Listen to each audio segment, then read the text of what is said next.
So what's happening at Teradata these days? Well, biggest thing that's been happening for a while now has been the active data warehouse. A lot of people call this pervasive BI or operational BI.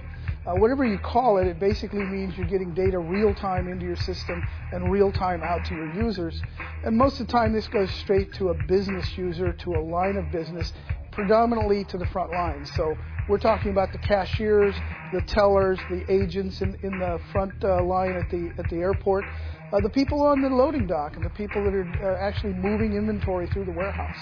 So the active data warehouse is now starting to create this huge trend around actually getting pervasive BI out there, actually getting this information to that other 50% of the people who don't have any BI, who don't have any analysis information available to them. So let me give you some examples of what customers have done with this pervasive BI, or the active data warehouse as Teradata calls it. First and foremost, we've got a couple, or actually several, of the railroads putting up portals so that the suppliers of goods and the consumers of goods, now we're talking goods are a big container, you know, a big box of coal, a huge box of automobiles, you know, these containers are pretty big. And so now the supplier and the consumer, the customer, can actually go to this portal, run a very quick little query, get a status report on where everything is at any given point in time. And so instead of approaching this in traditional BI tools, they're approaching it with a portal.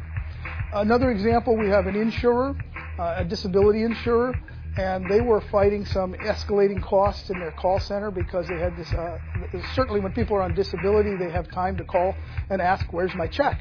And ultimately, they found that this was increasing their call center staffing. Well, long story short, they put a web service in front of the data warehouse.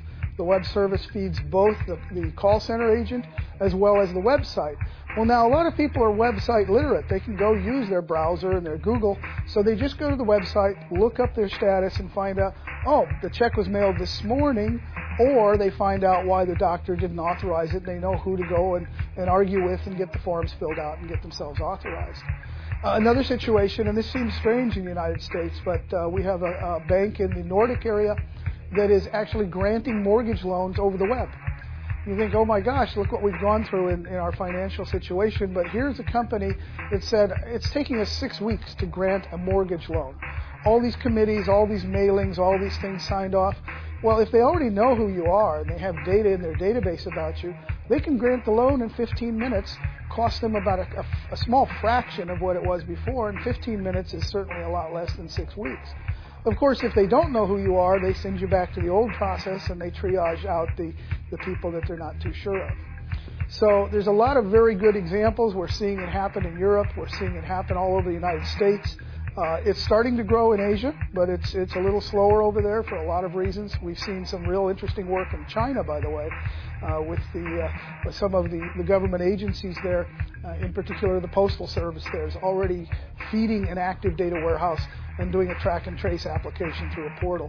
So there's just about 100,000 ways you can use an active data warehouse. We've only explored the smallest fraction so far. So what technologies make all this happen? Well, they're not exactly new, but they have been maturing. First and foremost, you have to have workload management inside the database engine. Doesn't do any good outside the database engine, then it's too late. But if you can manage the traffic and the congestion inside your machine, you can give priority to that 1 second query. You can make sure that 1 second query gets through, because literally the people on the street, the people on the website, or maybe talking to the gate agent, they don't have 2 minutes. They don't have 10 minutes for a report. They need a quick answer. So the first thing is you've got to have this workload management inside the data warehouse itself. And there's very few vendors, and I will repeat, very few vendors that even have the beginnings of such things. Teradata's got quite a few years into this already, so we're doing good. And then all the things outside the data warehouse come into play. You start using rich internet application tools like Adobe Flex. You start using service-oriented architectures and advanced Java techniques and portals, and all the things that you would not normally associate with a data warehouse. But nevertheless, this is your delivery mechanism. Your frontline user, the agent at the gate, the teller at the terminal, the retailer in the store, they're not standing around with a laptop trying to run a report. They want this delivered to them short and sweet in a very concise way. And so rich internet applications, which are often based on flash tools or animations or very interesting graphics, are probably the most popular way to do this kind of thing. So who's the competition for Teradata for this kind of thing? Well, it's interesting. There really aren't any vendors pushing against us, but the competition is something called the operational data store. It's a form of database that some people call it a data mart in disguise. Some people call it by a lot of different names. But there is an operational data store that carries the same exact data that we put in the data warehouse. And the difference is, with that workload management, we can move that entire workload into the data warehouse and get rid of this operational data store. And this produces a number of benefits besides just costs. It makes it a lot easier to implement your whole application. It allows you to unify your touch points. If you're in a bank, you've got 8 or 10 touch points with your consumer. Now the data is all in one place instead of 8 operational data stores. And so you now have that one voice to the customer finally has arrived, provided you take this direction in getting rid of the operational data stores. So it's nice. In some ways, we don't have a vendor competitor, but we definitely have a competitor in this entrenched idea about using these operational data stores. So Active Data Warehouse, one way to look at it, move your ODS into the data warehouse, and now you become active.